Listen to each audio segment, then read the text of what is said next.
Sir Arvind अकेला कल्लू जी, यानी कि इनका जो पूरा नाम है कल्लू जी, ये अपने भोजपुरी के सुपरस्टार है और हाल ही में इन्होंने अपनी शादी भी करवाई है। इनकी शादी में तमाम भोजपुरी सुपरस्टार और तमाम बॉलीवुड के भी स्टार इनके शादी में शामिल थे और इनका शादी बहुत ही बड़ा धूमधाम से किया गया है।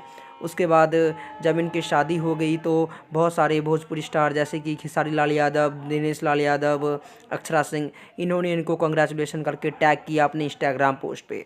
उसके बाद अपने अरविंद अकेला कल्लू जी अपने फैमिली और अपने वाइफ के साथ दर्शन करने के लिए मंदिर गए थे और इन्होंने अपने इंस्टाग्राम पर टैग किया जय माँ शारदा लिख के इन्होंने इंस्टाग्राम पे टैग किया।